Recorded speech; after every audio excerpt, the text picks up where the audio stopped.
안녕하십니까. 클릭이 사람의 유진수입니다. 박근혜 대통령 탄핵안이 가결되면서 대선 시기도 빨라지고 있는데요. 탄핵 전국에 돌풍을 일으킨 분입니다. 이재명 성남시장이 또 우리 지역을 방문했는데요. 오늘 또 여러 가지 이야기 나눠보도록 하겠습니다. 안녕하세요. 네, 반갑습니다. 만나 뵙게 돼서 반갑습니다. 불러주셔서 감사합니다. 네. 전북은 연고가 없는 걸로 알고 있는데 자주 오시더라고요. 중요한 지역이니까 자주 와서 인사드려야죠. 네. 오시면 어떤 일 하고 가시는지요? 주로 이제 지역에 활동하시는 분들 인사도 좀 드리고, 뭐 조언도 좀 듣고, 주로 강연, 많은 사람들 한꺼번에 보고 의견 나누고 그런 기회 갖고 있습니다. 밖에서 보는 전북은 어떤 인상인가요? 저는 이제 다른 지역 출신이기도 하고 또 수도권에 살고 있으니까 이제 전북 그러면 뭐 변산 뭐 이런 데 생각나고요. 참 예쁘다 뭐 이런 생각을 많이 하는데 막상 내부를 들여다보면 상당히 소외감을 많이 느끼고 있고 또 균형 발전이라는 측면에서 매우 소외됐다는 생각들을 하고 있어서 여기에 대한 뭔가 대책이 필요하겠다 이런 생각 가끔 하게 됩니다.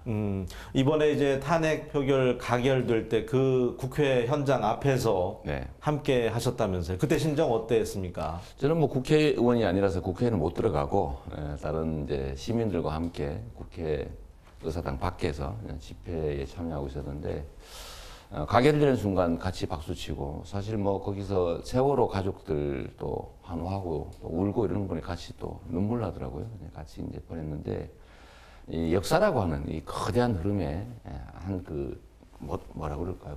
굴절 지점, 거대한 소용돌이의 한복판 그런 뭐 느낌, 좀 두려움 같은 것 그런 게 느껴졌습니다. 촛불 집회 현장에도 이제 줄곧 다니셨다고 네. 얘기를 들었는데요. 흔히들 이번 탄핵안 가결은 촛불을 든 시민들의 혁명이다, 승리다, 네. 시민혁명의 승리다 이런 표현들을 하는데 어떻습니까? 현장에서 지켜보셨을 때. 뭐 정확하게 말하면 이번에 국민들은 이제 국민이 이 나라의 주인이라는 사실을 확인받고 싶어 했고 또 그걸 부인하는 세력에 대해서 철퇴를 내리고자 했던 건데 탄핵도 국민이 한 것이죠. 국회는 국민이 하는 탄핵을 수행한 그냥 도구였던 겁니다. 그러니까 국민의 뜻이 워낙 강하다 보니까 새누리당도 하기 싫은 일인데 결국은 어쩔 수 없이 압도적으로 찬성하는 쪽으로 갈 수밖에 없었죠.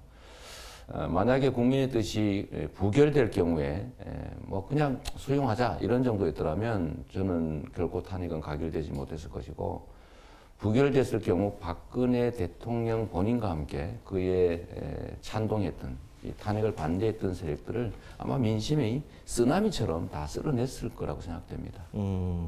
가결되자마자 박근혜 대통령 청와대 나오면 또 수갑 채워야 된다. 또 직원 쓴소리를 했더라고요. 저는 처음부터 그 얘기를 했습니다. 왜냐하면 이 사태의 가장 근본적인 원인이 무슨 특정 행위를 잘못했다, 뭐 기분 나쁘다 이런 게 아니라 민주공화국의 가치를 통째로 부정했기 때문에 생긴 문제입니다. 민주공화국의 가장 핵심적인 가치는 모든 공화국의 구성원들은 평등하다라는 것입니다. 그리고 모두 자유로운 권리를 누려야 된다라고 하는 것인데 박근혜 대통령을 포함한 소위 정치 기득권 세력들, 예를 들면 그 밑에 있는 재벌, 또 뭐 새누리당 이런 정치, 경제 모든 영역에 있는 기득권 세력들은 법을 공평하게 적용받은 게 아니라 법을 무기로 사실은 사회적 약자들, 다수 국민들을 억압하고 지배했거든요. 근데 그것을 국민들은 사실 못 견뎌한 것이고 이번 기회에 법이 평등함을 이 나라의 주인이 국민임을 증명하자고 했기 때문에 당연히 중범죄 행위를 한 대통령은 자기 의사든 아니면 강제든 퇴진해야 되고 거기에 더해서 청와대를 나오는 순간에 똑같은 국민이니까 중범죄를 저지른 다른 범죄자처럼 똑같이 형사처벌 받아야 된다. 그것도 즉시. 제가 그렇게 주장했는데 아마 그게 국민들이 볼 때는 본인들의 하고 싶은 이야기였기 때문에 공감도가 높았다고 생각됩니다. 네, 요사이 보면 외신들도 걱정이 많습니다. 어떻게 보면 이제 국난 위기라고 할 수 네. 있잖아요. 황교안 총리도 이제 자진 사퇴해야 된다고 줄곧 주장을 하셨는데. 네. 황교안 총리는 사실 박근혜 대통령을 떠받치는 중요한 지주 같은 그야말로 보좌 기관이었습니다. 헌법상 총리의 제1의 의무가 대통령을 보좌하는 것이거든요. 근데 보좌를 잘 못했지 않습니까? 자신이 모시고 보좌했던 대통령이 자신의 잘못으로 지금 대통령직을 잃게 됐는데 그 자리를 본인이 대신해서 차지하고 대통령의 직권을 행사한다고 하는 것 자체는 사실 있을 수 없는 거죠. 그래서 제가 자진 사퇴하는 것이 맞다. 이게 예의상으로도 그렇고 이게 양심의 문제다. 제가 그렇게 주장을 했었는데 뭐 전혀 그럴 생각이 없어 보입니다. 안타깝게도. 지금 일각에서 이제 여야정 협의체 구성하자는 이야기 나오고 있잖아요. 그 부분에 대해서는 어떤 생각이세요? 지금은 이제 탄핵은 1단계는 좀 넘어간 상태고, 이제 앞으로도 물론 이제 헌재 결정도 남아있고, 저는 또 헌재 결정 나기 전이라도 국민들이 싸워서 단 하루, 단 한 시간이라도 저렇게 무능하고 또 부패하고 자질부족이에요. 그야말로 국민들로 하여금 수치심 느끼게 하고 국제사회에서 대한민국을 방심만 시키고 있는 존재는 빨리 나가야 된다라고 생각하는데, 헌재 결정만을 기다리고 있을 일은 아닌 거죠. 그래서 지금 일단은 대통령의 퇴진, 또 헌재가 이걸 혹시 부결하지 않도록 또 강제하는 이런 싸움을 하는 것에 집중해야 될 시기라고 봅니다. 물론 현재의 이 혼란상을 극복하기 위해서 이제 미래에 관한 얘기를 좀 해야 되고, 또 앞으로 우리 대한민국 사회를 어떻게 만들어갈지에 대한 얘기들도 해야 되고, 혼란 수습도 해 나가야 되겠는데, 그게 여야정 협의를 통해서 과연 가능한지 저는 의문입니다. 왜냐하면 이 사태의 근본적인 책임은 새누리당입니다.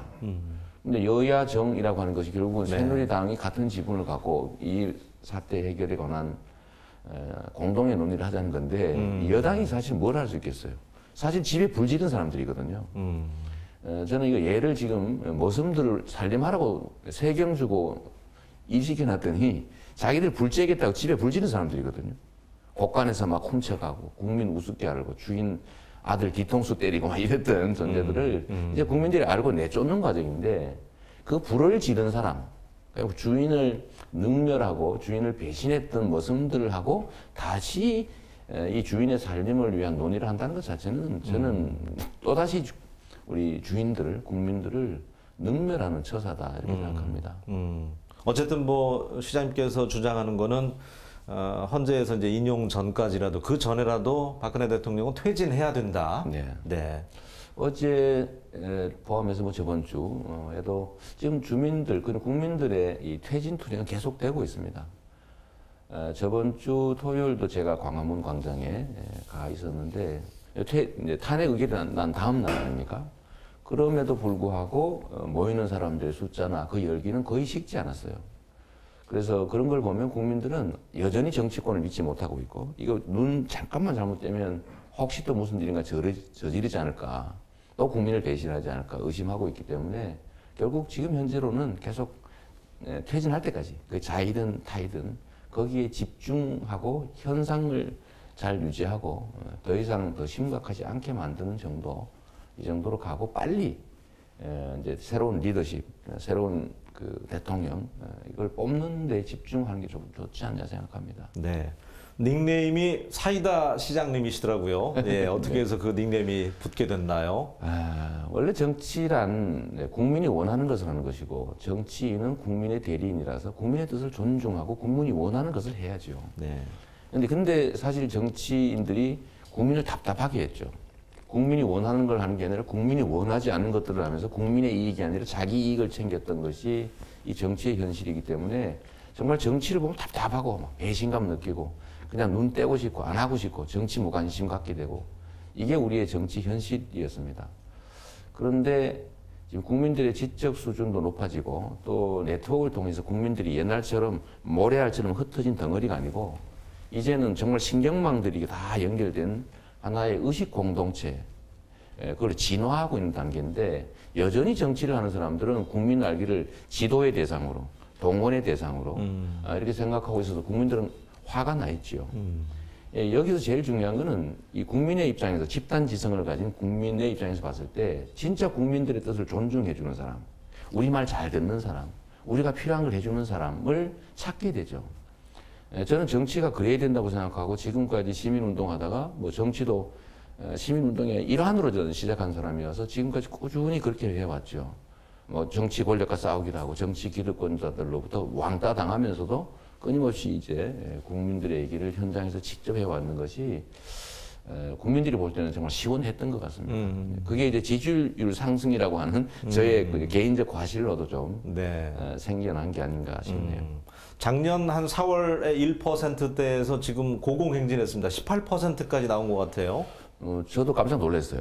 저는 저번 달 이제 갤럽 기준으로 저번 달이 8%, 그 전 달이 5%, 한 달 사이에 10%가 올라갔는데 저도 뭐 8%에서 2배 이상 올라가 버려서 저도 놀랬고 저는 원래 예상으로는 결국 국민들이 깨어 각성하고 행동하는 단계까지 왔기 때문에 소위 정치 혁명의 시대, 정치 주도 그 정치가 아니라 국민 주도 정치로 지금 전환되고 있는 추세여서 결국은 전 내년 초 정도까지는 한 7, 8%, 그냥 여름 정도니까 뭐 경선 할 때쯤 한 10% 이런 정도 최대치로 저는 기대에 섞인 전망을 했는데 네. 지금 갑자기 18%까지 올라가서 저도 놀랐습니다만 대한민국의 정치 현실이 너무 압축적으로 이제 변화되고 있고 또 국민들의 열망도 워낙 강렬하게 집중적으로 나타나기 때문에 결국 저에 대한 기대치도 아주 빠르게 확산된 게 아닌가 이렇게 생각하고 점점 책임감이 커져서 저도 사실 좀 부담스러운 단계로 지금 가고 있는 것 같습니다. 네. 아무래도 이제 탄핵 정국 속에서 속 시원하게 국민들이 원하는 걸 대변해서 이 사이다 발언을 한 게 주요해서 이렇게 일시적으로 올라간 게 아닌가. 이제 뭐 탄핵 정국 그치게 되면 또 제자리로 돌아갈 것이다. 이런 얘기하는 분들도 있더라고요. 어떻습니까? 그렇게 보는 분들이 많죠. 이제 이거를 일시적 현상으로 보는 분들의 시각은 대중들이 흥분해서 이제 험한 소리하고 막 지금 즉흥적이고 현장에 함께 해주니까 일시적 지지를 보내지만 결국은 제자리, 즉 국민들이 과거의 상태로 되돌아갈 것이다라고 생각하고 기득권자들 입장에서는 이제 기대 섞인 전망을 하는 것이겠죠. 근데 저는 그렇게 되지 않을 거라고 봅니다.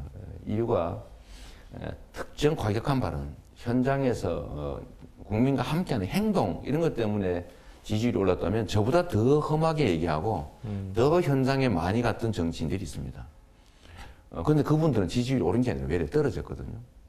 이게 왜 그럴까? 똑같은 행동을 하고 똑같은 주장을 하고 어쩌면 더 과격하고 세게 현장을 챙겼지만 떨어진 이유는 국민들이 그 정치 세력이나 정치인들을 과거의 이력을 들여다봤을 때 믿지 않는 겁니다.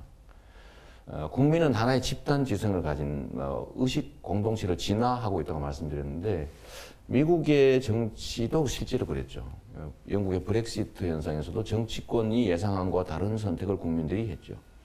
미국의 공화당도 버니 샌더스 트럼프라고 하는 사람이 국민과 함께 공화당을 뒤엎었잖아요. 기득권 세력을 점령한 거죠. 민주당은 버니 샌더스가 거의 엎을 뻔했는데 기득권 세력들이 이걸 막았지요. 근데 결론은 어떻게 되냐면 정치 기득권을 가지고 새로운 국민들의 도전, 요구, 열망을 막았던 민주당은 미국 국민들로부터 지지받지 못해서 결국 대선에 져버렸습니다. 이게 뭐냐면 국민들이 이제는 정치의 하위 개념으로 정치 세력이 이렇게 원하는 방향으로 또는 요구하는 방향 또는 그 동원하는 방향으로 가지 않는다는 거예요.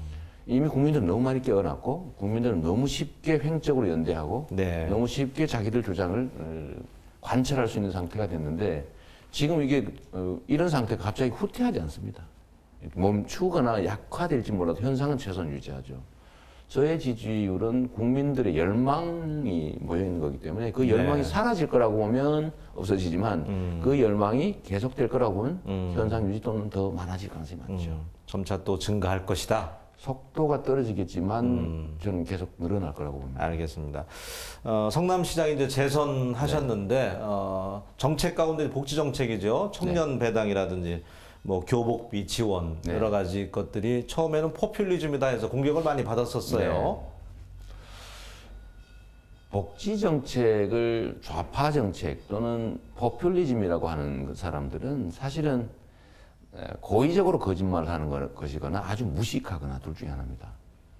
이 보수 또는 우파라고 하는 것은 현재 우리가 합의한 질서를 유지하자고 하는 그 집단 또는 생각을 말하는 것이거든요. 근데 우리나라 헌법에 국민이 낸 세금을 국방이나 질서 유지에 최소한으로 쓰고 국민의 복지 증진을 위해서 최대한으로 써라. 국가는 국민의 복지 증진을 위해 노력할 의무가 있다.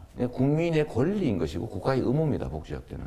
근데 성남시에서 저희가 똑같은 세금을 가지고 빚 갚으면서 증세한 것도 아니고 빚 낸 것도 아니고 정부의 지원을 받는 것도 아니면서 그 예산을 아껴서 새로운 복지 정책으로 우리 주민한테 되돌려준 거를 네. 이건 공짜니 뭐 포퓰리즘이니 뭐 악마 뭐 심하게는 뭐 김무성 대표가 한 얘기인데요.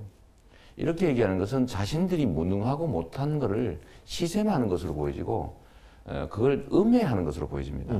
저는 헌법이 정한 국민의 복지 증진을 위해서 노력할 의무를 충실하게 수행했고 우리 성남 시민들은 똑같은 예산을 가지고 전에는 뭐 무슨 공사하고 무슨 쓸데없는 데 낭비하고 하다가 복지로 되돌려주니까 그걸 누릴 권리를 행사한 것이죠. 그래서 그거를 포퓰리즘이라든지 또는 뭐 심하게 악마, 복지 정책 하면 국민이 뭐 게을러진다, 나태해진다 이런 얘기하는 사람들 얘기는 옳지 않고 저는 국민의 권리, 지방 정부의 의무를 충실하게 이행했다고 생각합니다. 네. 탄핵안 가결되면서 이제 대선 시기가 빨라질 거라고 했는데 대선 출마 선언은 공식적으로 이제 언제쯤 생각하고 계세요? 원래는 대선 출마 선언은 이제 그 국가 미래 비전을 제시하고 이렇게 하겠습니다라고 해서 예의를 갖춰서 국민들한테 즉 주인한테 이렇게 보고하는 자리 아니겠습니까? 그런데 이번에 탄핵 뭐 이런 국면이 생겨나면서 지금 집에 불 끄고 있는데 주인들이 직접 가서 불 끄고 있잖아요. 근데 모습이 제가 나중에 국간 잘 지켜보겠습니다 이런 얘기면 화나지 않겠어요?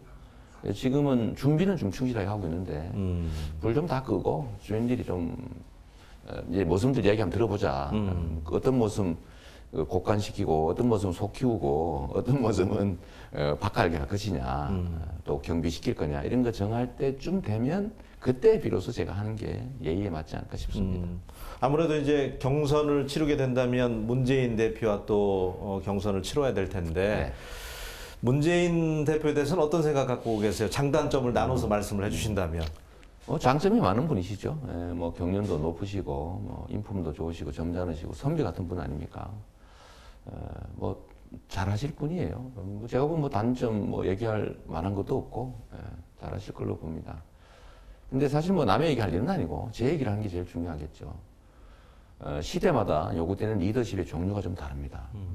이제 머슴을 쓸 때 주인 입장에서는 평화 시기에서는 농사 잘 짓는 사람이 필요하죠. 근데 전쟁 시기, 뭐 외침이 많고 막 이럴 때는 전쟁 잘하는 농사는 좀 모자라도 그죠? 좀 안점잖고 막 거칠어도 적을 잘 막을 그런 사람을 원하겠죠. 또는 뭐 재난재해가 많으면 그거 잘하는 사람.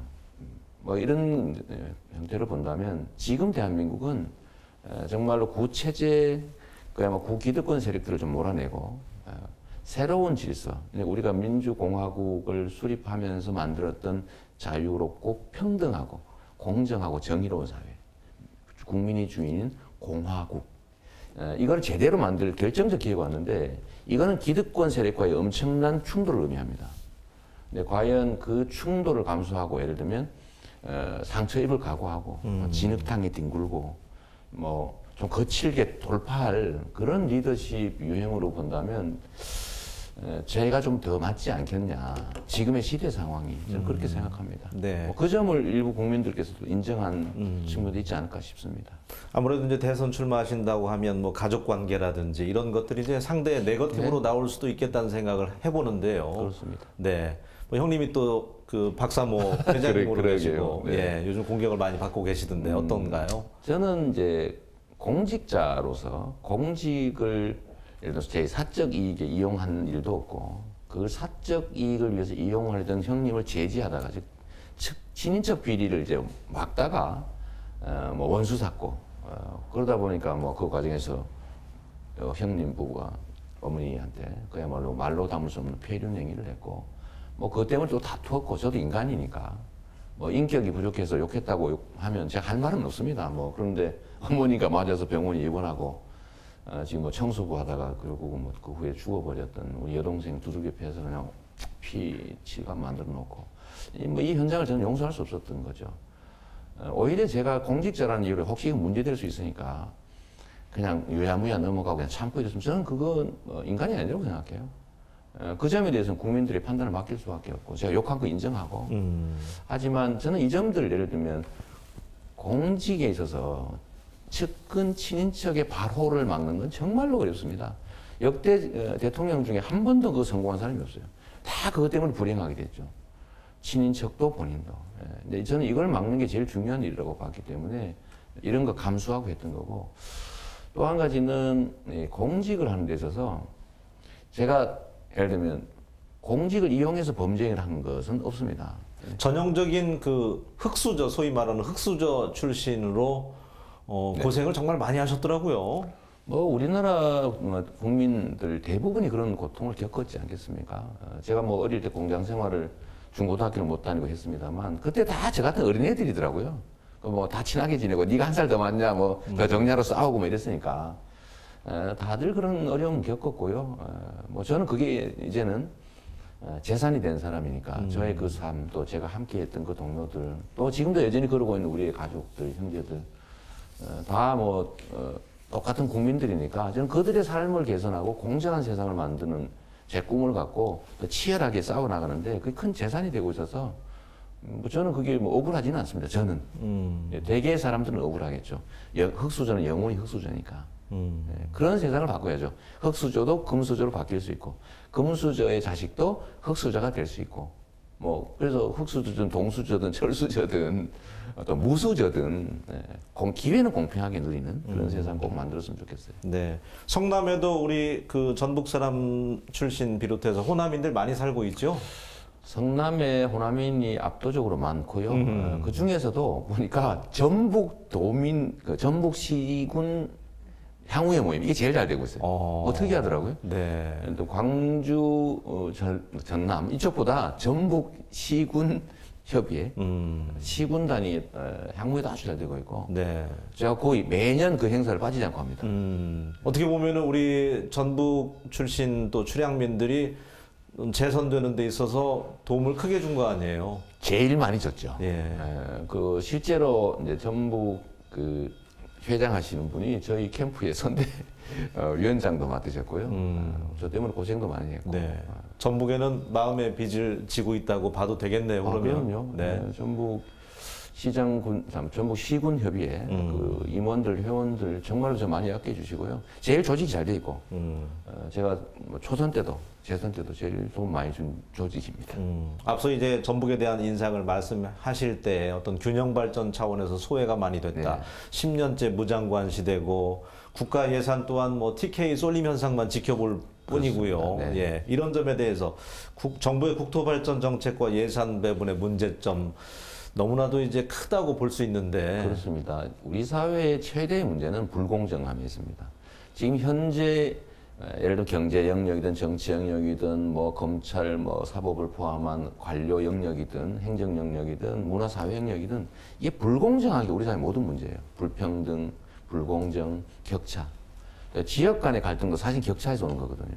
똑같은 사람이 사는데 어느 특정 지역에는 예산을 막 집중적으로 지원하고 산업 배치도 한쪽으로 막 하고 이러니까 갈등이 생겨나지 않습니까? 이거는 독재 정권들, 부도덕한 소수의 기득권자들이 다수 국민을 통제하기 위해서 만들어낸 분할 지배 정책이거든요. 나눠서 싸우게 만든다. 그래서 이거를 고치는 게 우리 대한민국의 가장 중요한 과제고 공정한 사회, 균형 잡힌 사회. 그러니까 그것도 지역 간, 세대 간, 아니면 계층 간 공정한 기회를 줘야 됩니다. 또 부족한 데를 채우고 남는 데 또는 과한 데를 눌러서 균형을 맞추는 게 정치의 본령이기도 하거든요. 본질적 의무이기도 합니다. 네. 그래서 지역 균형 발전 문제는 대한민국의 국가 정책 중에서 제일 중요한 영역의 문제입니다. 그러니까 산업 배치도 그렇고 교육 지원도 그렇고 뭐 이런 측면에서 낙후된 또는 배제된 지역에 대한 집중적 지원이 꼭 필요하죠. 이번에도 역시 호남은 대권 후보를 내지 못했습니다. 네. 정치공학적으로 호남이 지지하는 영남 출신 아무래도 영남 지역 출신 후보들이 많잖아요. 네. 지역 차별론 느껴지는데 이 문제에 대해서는 어떤 생각이세요? 뭐 저도 굳이 따지면 경북 안동 사람이니까 저도 사실 영남 출신이죠. 그런데 저는 이제 지역이라고 하는 것은 그걸 뛰어넘는 뭔가 다른 게 있다고 생각해요. 저는 제 인생을 저는 광주 민주화 운동 때문에 바꾼 사람입니다. 그 공장을 다닐 때 그러니까 폭도라고 알았고요. 내 입으로 욕했고. 근데 뭐 대학 가보니까 이게 전혀 반대였던 거죠. 이 억울한 그리고 저의 삶 자체도 이게 이 부도덕한 정권들의 분할 지배 전략 때문에 생긴 시스템 때문에 생긴 일이다 이런 생각도 하게 돼서 소위 의식화된 거죠. 그래서 결정적으로 광주 민주화 운동을 보고 야 이거는 정말 아니다 싶어서 제 인생을 바꾼 사람이라 저의 정신이나 이런 것들은 사실은 호남성이라고 하는 강하죠. 몸이 어디서 태어났냐보다는 뭐 거기서 제가 태어나서 초등학교 다니고 서울로 성남으로 온 게 다니까요. 성남은 사실은 그때 당시는 호남이었고 서울이 호남이었고 그래서 굳이 제가 뭐 유치하게 인연을 제시하자는 게 아니라 정신이 중요하다라는 말씀 하나 드리고 싶고요. 이 아까 말씀드린 것처럼 호남이란 지금까지 대한민국 정치 역사에 언제나 중심이었고 또 앞으로도 민주개혁 진영의 중심일 수밖에 없는 것이 이 호남입니다. 그런데 제가 이 호남에 대해서 아주 정말 위대함을 느끼는 것은 정말 이기적으로 해서 자기 지역을 대표하는 정치인 만들 수 있거든요. 그런데 언제나 대한민국 정치를 생각하고 자기 손실을 지금도 감수했어요. 계속 감수했죠. 노무현 때도 그랬고 그 후에도. 근데 그 위대함이라고 하는 게 이 지역적 불균형을 해소하면 정말 이 지역의 그 위대함이 발휘될 수 있겠죠. 그게 제일 가슴 아프죠. 네.